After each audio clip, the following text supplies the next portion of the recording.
Ladies and gentlemen, just figured I'd hop on here and give some of my quick thoughts on the last dose missions that were released yesterday with the event week. Overall, I'm pretty satisfied with the missions. They are quite cool, but generally speaking, there is definitely some repeat stuff that we have seen before.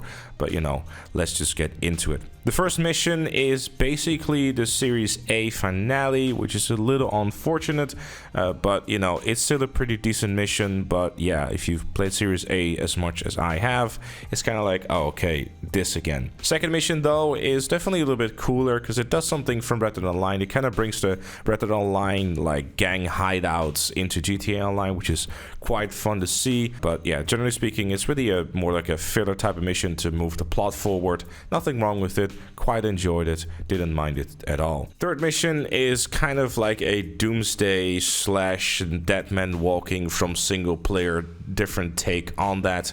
You can stealth it if you want to, but it's GTA Online stealth, so I'll just use an RPG instead.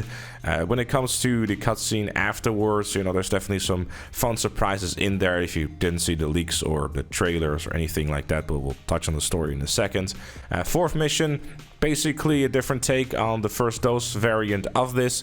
I have to say that I did enjoy the first dose version a little bit more. Thought it was a bit cooler, especially because it was done for the first time. The last dose version definitely has some fun surprises in there, which I obviously would like you to check out for yourself, so I won't spoil it. And then the fifth mission is basically just a repeat of minor turbulence from single player, including the cutscene, which is a little bit disappointing, but I guess, with a portion of the online player base never having played single player, they might go like, oh, that's so cool, where most of us who have played the game before probably go like, oh, okay, this again. But generally speaking, it was a pretty cool mission. I didn't mind minor turbulence in single player, so this is okay as well. But it definitely does show, again, like with the first dose missions, that yeah, for a game as old as this, it becomes increasingly difficult to really do something new and fresh that hasn't been done before, especially when it comes to locations and ideas and that sort of stuff.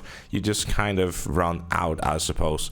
I do want to jump a little bit to Rockstar's defense for that, but at the same time, it is unfortunate because, I'm sure they can drum out something else, but at the same time, the formula has proven to be successful, so why really bother changing it?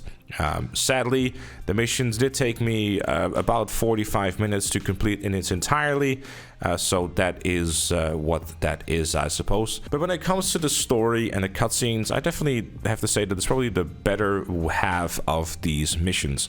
The first dose was, it was alright, but the second dose definitely really felt like a more engaging story.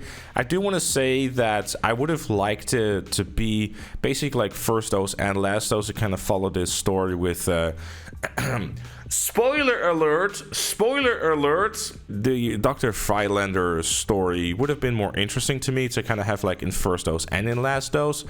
Mainly because I thought that could just be a story that could have been expanded more upon. I felt that when it comes to the story, it was a lot like, oh, someone got kidnapped, let's find out why he got kidnapped. Oh, it's this guy, let's just get him. Story ends within like, less than an hour. I feel that there could have been a whole lot more done to it, like Dr. Freelander obviously having this cult thing going. I think there could have been a whole lot more missions kind of surrounding that. We've done the Epsilon stuff in single player, so maybe more could have been done with that. But maybe it's a bit of an open ending, so with him, spoiler alert, jumping out of the plane in the last mission, you could potentially also have that maybe followed it up with some additional story missions within the future. Something that I personally wouldn't mind, because it's an interesting new alleyway to explore, and it opens up some more story related stuff within online. Something that obviously is the highlight of most DLCs when it does include that. But overall, pretty decent. It is worth a play if you haven't done it yet. Don't focus on the payouts, just go and explore some missions. It's something that you can do with, 45 minutes to an hour. It's not too bad. If you cannot find the clues, by the way, within the second and third mission, check out the guide that did on that. Pretty easy to find, but, a guide will always help. Anyways, that was it for this one. Thanks for watching. Leave a like, subscribe. Let me know your thoughts in the comments below. And if you like what's seen on the channel, become a member like Chloe and GTA Plus. Thank you for watching, and I'll see you all later.